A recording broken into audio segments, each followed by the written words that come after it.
Hello and welcome to the latest Liverpool Echo Blood Red podcast. I'm Addison, David Lynch and Richard Garnett both with me today. No games over the weekend, of course. It looks like Chelsea versus Liverpool next weekend might be off as well, at least as we record this podcast. But there is a Champions League fixture midweek against Ajax, and that looks as though it's going to be on. So with that in mind, we're going to preview that game at Anfield. We'll discuss the latest on Liverpool's injuries and how the Reds reinvent themselves, as Jurgen Klopp said in his press conference. He had a few ideas around what might need to be changed. We'll have a chat around what we think might need to be changed over the next few weeks.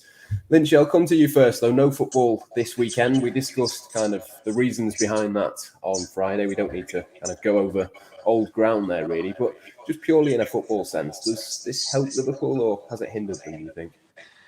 Yeah, it's a difficult one to judge, isn't it? Because I'm sure the players would have sold it either way, really, in terms of if they had that quick turnaround into a game against Wolves at home, they would have said that's the perfect opportunity to bounce immediately back and get and start up hopefully a winning run. But you know, you look at some of the problems that were there in Naples, and you think that maybe that little bit of time off, or not necessarily time off, because I know they were training on Saturday, but that actually might be helpful in terms of working out a couple of the issues that Liverpool have faced this season now. I mean, whether that's actually worth anything, because we've seen some of these issues repeatedly, I'm not sure. So, you know, but you'd hope that having that extra little bit of training and a bit of time to think about what's going wrong and discussions amongst themselves, that whether the team can sort of sort it out and maybe going into this now, the next Champions League game, which they know is crucial, really, having lost the first one. You know, you hope that little break can do them some good and that they come back and they look a little bit more like their old selves. Yeah, Rich, we kind of, I mentioned before the Chelsea game at the weekend, obviously the fact that we don't know whether that's going to be on at this moment in time or not. I mean, we could almost do with knowing that to work out then what happens against Chelsea. It kind of feels like Liverpool could do with knowing that, so that they know how long the players can play on Tuesday. It will affect things on Tuesday, depending on what happens on Sunday. Yeah, well, it's always nice to know if you've got a game by the end of the week, isn't it? And there seems to be a little bit of a delay in the decision makers announcing that. I mean, I suppose that there are, obviously, this is a slightly unprecedented situation. There are a lot of logistical situations, and I guess the authorities need to work through each game individually as to work out what can go ahead and what can't. I just can't see. I can't see how Liverpool's game can go ahead at Stamford Bridge on Sunday. If Arsenal's game against PSV Eindhoven is already off on Thursday, what hope for Sunday? And obviously, you don't want to second guess something too much, but I reckon Jurgen Klopp would pretty much now be planning to pick a side for tomorrow evening, taking into account that it's very unlikely that they'll be playing at the weekend. Yeah, we'll come on to kind of Ajax specifically and sort of the teams as well. We'll predict our teams as we always do at the end of the podcast. But just sort of generally, Lynch, I mean, we obviously know that the result that Liverpool had last midweek wasn't particularly brilliant to start it. In one sense, it doesn't matter that they lost that match. The performance was probably a bigger issue than anything else. But I suppose what you would say is that when you look at the teams and the matches to come, if Liverpool don't win on Tuesday, they then give themselves a hell of a lot to do in the last 4 games of this group stage. Yeah, absolutely. I mean, plus you think, given the way that the group is made up in terms of, you'd say 3 big hitters and rangers of the other team. It's been a while since they've been in the Champions League. It's going to be difficult for them. We saw that in their opening group game. So, the games at home for Liverpool are absolutely humongous. I think, coming into this Ajax one, coming up against one of the main challenges, the big 3 in the group, you really need to sort of set your stall out with a win there. So, this game just feels hugely important. And, you throw in the factor of having the break around it, the game's postponed around it. We do expect that Chelsea game to probably be off. Then that if Liverpool don't get a positive result in this one, then the pressure just builds a little bit more. There's an extra sort of few days for people to talk about it and analyse the result and what went wrong. So, all this sort of adds up to making this a really important game. And I think Jurgen Klopp will have emphasised that to the players, that it's very important that they sort of go out and not necessarily make a statement, but just look like themselves, play like themselves. outrun the opposition as a starting point, because that's something they've done very infrequently this season, and just look like the top football team that they are. We forget how many good players are in this group, and it's easy to say, oh well, this team has reached its peak or has passed it now, and we sort of all prophesize about how negative things are at times, but there's some incredible footballers in this group still. It's a great squad. They just need to start showing it a little bit more regularly. And I think, this game against Ajax, a big European night at Anfield, it's a really good opportunity for them to do that. And hope, you hope if they get a win, then that really does set them up to at least qualify from the group in, if not in first, then in second at least. Yeah, obviously the result is obviously important, Rich. It always is going to be, given the circumstance of it, but the performance as well, as Lynch said there. I mean, they've had a few days to work on things. This is it's getting to the point where we kind of need to see those things in games now. It can't just be a case of every game. It's like, well, the next one they'll improve. They surely can't be as bad again. It's getting to the point where they kind of need to prove that now. Well, you'd certainly hope they couldn't be any worse than they were against Napoli, wouldn't you? But in terms of, we need to turn it around with a win in the next game. The games, apart from the games disappearing with postponements and an international break, the games aren't actually getting any easier, are they? Ajax is not going to be an easy match at home.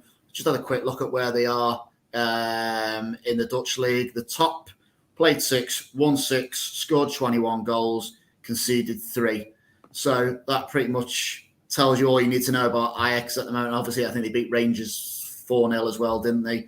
So absolutely flying. Okay, the Dutch league might not be the strongest in Europe, but that certainly is no excuse to try and underestimate what type of team might turn up at Anfield tomorrow. They're going to be full of confidence. They're going to smell blood in a vulnerable Liverpool side. And there's going to be a lot of responsibility on the team and the crowd as well to silence this Ajax side and remind them of where they are and who they're playing against. And if Liverpool can do that collectively, then we might see a better representation of what a Jurgen Klopp side looks like. And let's be honest, they're absolutely desperate for a win. Yeah, exactly that. I mean, how much do you sort of know, Lynchy, about Ajax? I don't know how many of the players you will have seen before and that kind of thing, but there's a couple of interesting names in there. You think of someone like Steven Bergwijn. We've seen him a little bit in England at certain times, and they do have good players, but normally, at least, Liverpool would be heavy favourites for this one. I suppose the only reason it doesn't quite feel like that is because of what we've seen from Liverpool in the past few weeks. If they play well, they should comfortably be able to win this game. Yeah, I mean, I wouldn't be sort of applying for a job as an Ajax correspondent anytime soon in terms of the depth of my knowledge about them. But I would say, one thing you do know about the club is that they're very good at sort of, even if they lose managers and players, which is something we've seen it's happened this summer, that they're pretty consistent in terms of the level of performance they managed to put up in their league. And they're always, put together decent runs in the Champions League, or they always, have a very sort of set identity that you know what you're going to get when you come up against them. But, as you say, there are players we know there, but Bergwijn's a good example in terms of, he came to the Premier League, didn't particularly tear up any trees, and there is that gap there between the Eredivisie and the Premier League. And I think, Liverpool can't forget that. They shouldn't be coming into this game with fear just because, they maybe didn't find the level against Napoli, because again, there's a gap that exists between Serie A and the Premier League, and that was just, Napoli made that, look a joke really, didn't they, in terms of how they performed against Liverpool. But that difference in level is there, and Liverpool really need to get back to being that team that emphasise that really place the foot on the throat of the opposition if they are at a slightly lower level. And as good as Ajax are and as brilliantly run as that club is, this team is not of the level of the Liverpool team they're coming up against. And, with the home crowd behind them, you hope Liverpool can show that, and they really need to at the moment. I think they need as well, Rich, for one or two of the most important players to kind of stand up and be counted and show a bit of leadership almost. You think of even someone like Trent possibly could fall into that category now, but certainly someone like Virgil van Dijk, further forward, Mohamed Salah. There's good players in this Liverpool team that are just not really playing the way that we know that they can do at the moment. And I suppose this is an opportunity, as all games are at the moment, for them to kind of start that turnaround. But it does feel like only one or two of those big players need to perform well, and maybe the results would be a little bit different for Liverpool. Well, Trent's now part of Jurgen Klopp's player committee on the pitch. He's in that sort of line to the captain's armband throne, so to speak. and some of those players are missing. Jordan Henderson injured, James Milner 36 already seems to have played more football than would have been expected at this stage in the season.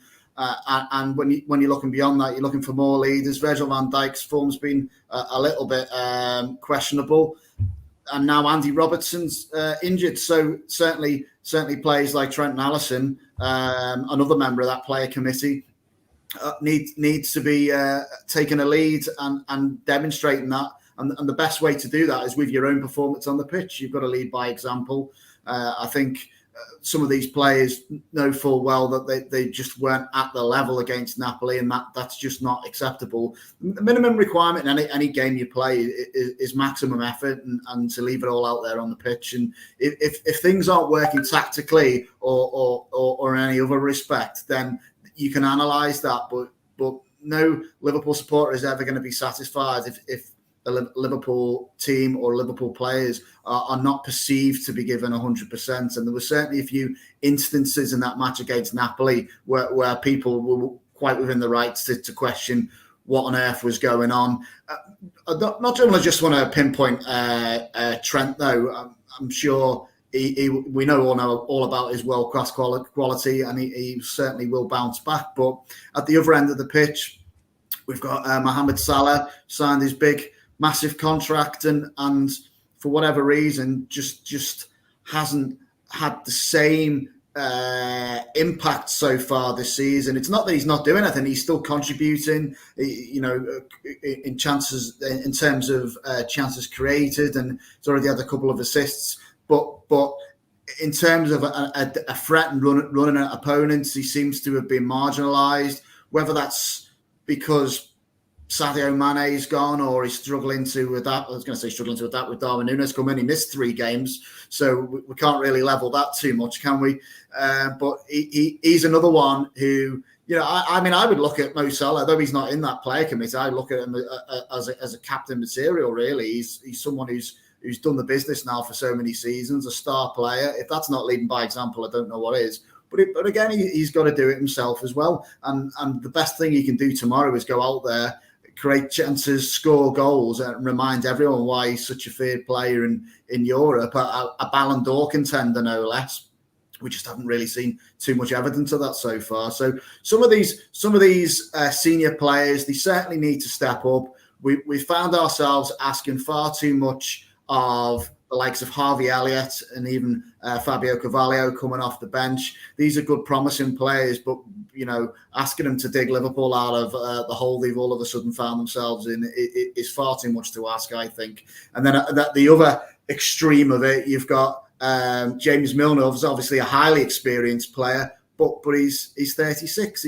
We're not expecting him to start football matches for Liverpool, really, and yet he's having to. So problems there at either end of the spectrum. But if the likes of Salah and Trent and Virgil can pull the socks up, it's not going to take that much to turn it round. Yeah, plenty of stuff. Sorry, yeah, I'll let you come in. Yeah, sorry. One thing I wanted to say about that is interesting that Richard mentioned sort of Salah and Trent as 2 of the senior players that aren't sort of reaching their level at the moment. I would agree with that. But I do wonder whether some of that goes back to the midfield issue we're seeing, and whether that is linked to that in terms of, did they quite have that protection down? Does Trent quite have that protection down that side? Is that link up on the other side of the ball with Elliott and Salah working as well as it might?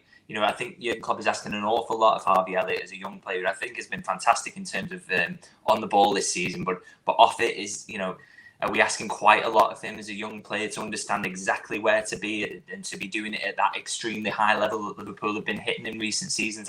I think maybe that, on the opposite side of the ball in defensive transition is causing a little bit of an issue for Liverpool. And then, going forward as well, it just hasn't quite worked itself out how Trent, Elliott and Salah all make that triangle, but it doesn't sort of take away from Salah getting into goal scoring positions. So I think, that the fact that those 2 players aren't hitting the levels they have previously, I think speaks to the idea that something's not quite right in the middle of the park. And I think that's, feeds into a lot of issues that Liverpool have generally had this season. And I'm not putting that on Elliott at all. I think he's a fantastic young player. I think it's decisions the manager has made in terms of how this team is put together that are having a knock-on effect on certain players, and things aren't looking quite right.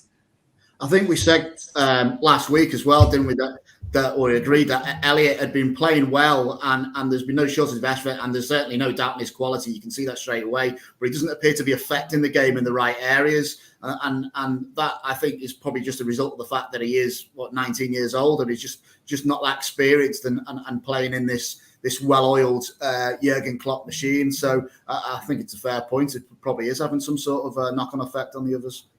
Yeah, 100%. I agree with both of those points. And we were going to move on actually to a few different things. Jurgen Klopp spoke, didn't he, after the Napoli game? I think to BT immediately after the game, he used the word reinvention. He kind of rode back a little bit on that in his press conference afterwards. But then today he did kind of admit that he'd been speaking to a few different players this week. Liverpool been working on a few things. So I thought we'd have a bit of a chat really around sort of what the solutions might look like, how Jurgen Klopp can get Liverpool back firing again, I think is the big question, but there's probably several elements to that. One of them I was going to touch upon was Harvey Elliott, Lynch. I suppose it's probably too early to say that him in midfield isn't quite working, like you say, but what do you think is the tweak? How do Liverpool get that balance right? Because it did work a little bit at the start of last season. It's not like this is a completely new trio that have never played together. That Salah, Elliott, Trent triangle, it really did work for last season.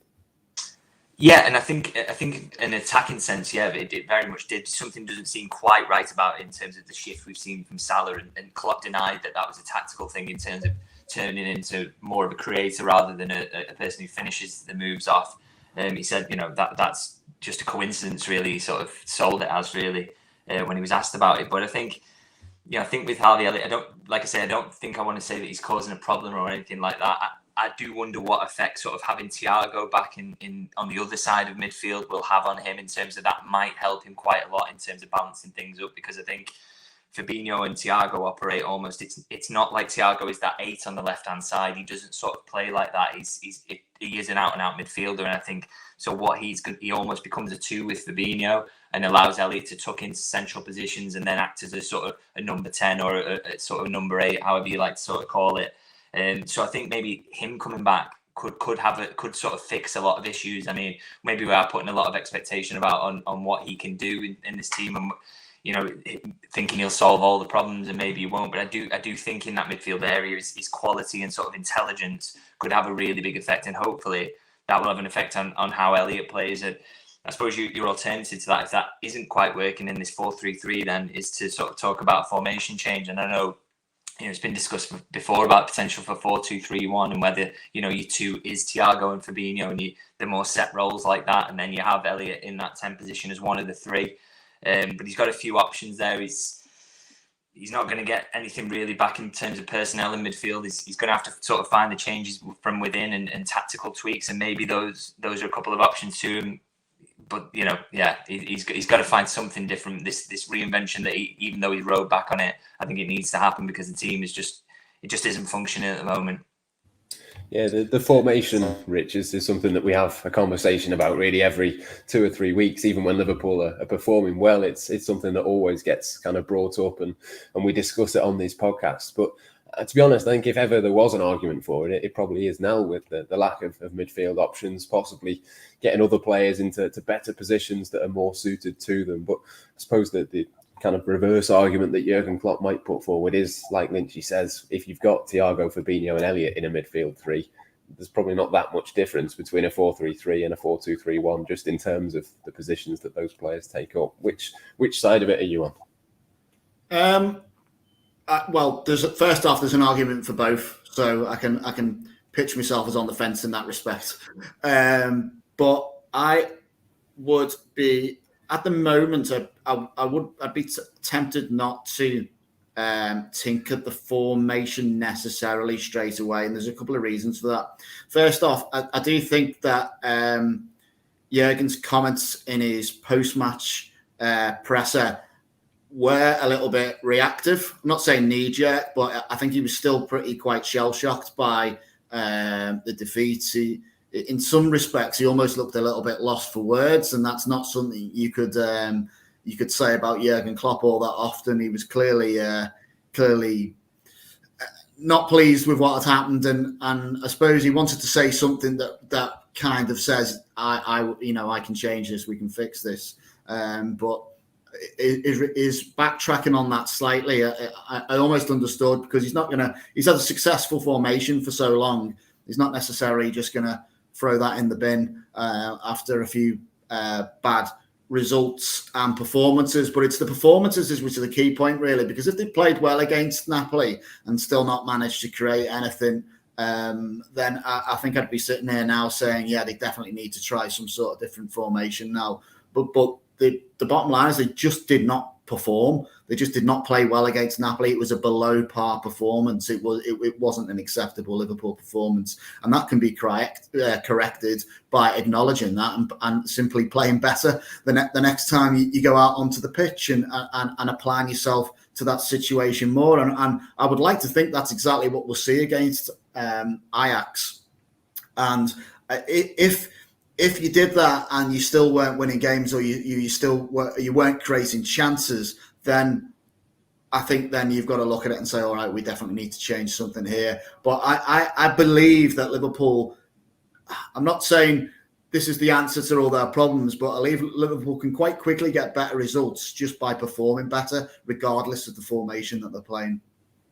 Yeah, there's certainly a few sort of bits to answer Artur as well. We'll come into that a little bit if he can get himself match fit, but I think he looked a little bit of a way off, that being the case. I think it's fair to say, against Napoli when he came on. So could be a little while before we see that. I think there's a few questions in terms of the forward line as well. Obviously, Darwin Núñez, it's early days. Diogo Jota now is back in, Lynch as well. It's going to be interesting to see how that kind of lines up, because it almost feels like for the first time, really, we're not quite sure what Liverpool's best front three is under Jurgen Klopp. We're not quite sure how they want to do it. And also with the five options, they're all very different options, aren't they? You think of the three players that tend to play as that number 9, they're all completely different directions in terms of what they bring to the table.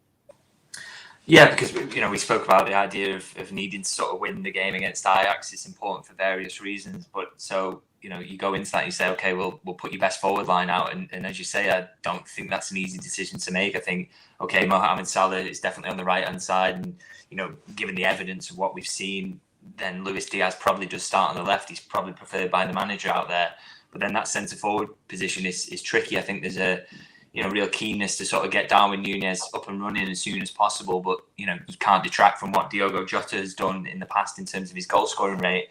That said, Jota is now sort of 14 games for Liverpool, 7 of which are starts without a goal now. So, that form is something you also have to consider. So, yeah, it's a difficult one. And I think it speaks to the problem that they've not created for themselves, but it's a problem that comes about from losing someone who was so vital in Sadio Mane, who was so obviously a starter, and then replacing with someone who's a little bit of a project. That makes things difficult for you. So yeah, it's not instantly obvious who will be the starting front three there, and then that means you've no guarantees going into this game. You're coming up against Ajax knowing that there might be a little bit of a problem. You might miss some chances. You might not be in the right position. You might struggle to create a little bit, and Liverpool have got enough problems as it is. So yeah, not an ideal position for the manager to be in, to be honest.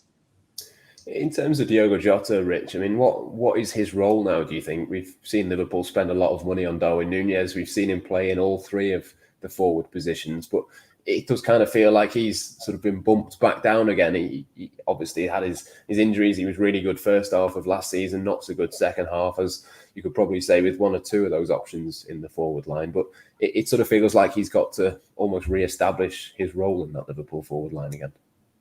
Yeah, I think you're absolutely right, to be honest with you. He signed Darwin Núñez. He's paid big money for that player. He's not going to sit him on the bench, is he? Surely not. Not with the size of the investment that he's got, regardless of sort of indifferent start that he's had. That he's going to be starting through the middle, as far as I'm concerned. In terms of Jota, I'm a big fan of Jota, but I do agree. I think he has sort of found himself back down the pecking order, and it's really just down to him to be able to play his way back into it. And dislodge one of these players, whether it's through the middle, which I think is his best position as a bit of a goal poacher, a goal getter. He's absolutely superb at getting in front of the defender at the front post and making things happen in that respect. But he can play in other roles, and I don't think actually at the moment it would take too much to be able to get yourself into this forward line, score a couple of goals, and you're probably in it, aren't you? You know what I mean? There's not a lot of goals being scored by forwards at the moment. So if we take Bournemouth in isolation, as I think we've got to really, it's all to play for. So yeah, he has dropped down the pecking order a bit. Thought he looked pretty rusty against Napoli, to be honest. Couldn't read too much into that really, but I'd expect him to get minutes against Ajax, but I don't think he'll start. But I would expect him to get to come on at some point in the second half. And it's not going to take, based on the last outing, it's not going to take much of a performance from one of these forwards to put themselves into the forefront of Jurgen Klopp's thinking, and then your forward line can look quite different within a couple of weeks, can't it? Yeah, I think Luis Diaz has looked pretty good the first few weeks, but then at the same time, he's looked a bit tired. He's probably the one that you could do with taking out, really. So plenty of things for Jurgen Klopp to think about. But just before we finish the podcast, we're going to go through and pick our teams for the game. So we'll try and answer a few of those questions as we go along. Obviously, it'll be Addison in goal. I think probably Lynch as well. We can predict a couple of changes in the back line. Obviously, the injury to Andy Robertson isn't particularly helpful for Liverpool. At least there is, though, a player who can come in Tsimikas, but probably one or two changes across the back four. Yeah, so Tsimikas in at left back, you'd expect. And also, I think, Joel Matip will probably keep hold of his place after coming on at half-time in Naples. You feel for Joe Gomez a little bit, because I think he was one of the better players in the back line, really, at the start of the season, and then just... it was so poor in Naples that you've got to really drag him out there. I totally understand why the manager made that decision, but if you take his season as a whole, I think it's a little bit unfair that he's found himself in this position. But those are the standards Liverpool set. You can't afford really to have a half like that. So he's got to come out, really, hasn't he, for Joel Matip, and then obviously Van Dijk and Trent has not, like we've said, has not really been pulling up trees this season. But I think he's so crucial. You've got to play him back into form, and there's not an obvious candidate to come in and take his place, because personally I don't really want to be seeing James Milner there in a game of this importance. I think you need Trent there. So yeah, that sort of picks itself, really. Yeah, same for you, Rich. I think there's not too many options, is there, at the moment in that position? No, I'd pick exactly the same back four. You've got to bring Matip back in. There's no question about that for me.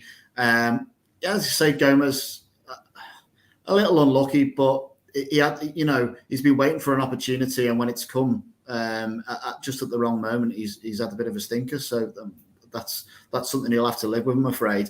He could have even been putting pressure under Trent at right back, but based on this Napoli performance, there's no chance of that happening, is there? So Trent keeps his place, Matic and Van Dijk, and Tsimikas in at left back. And much in the same way we've said about Gomez there, this is a massive opportunity for Kostas Tsimikas, isn't it? He may have an opportunity here to get a sustained run in the side, and what he delivers between now and Andy Robertson's recovery will determine exactly what type of Liverpool career he's going to have.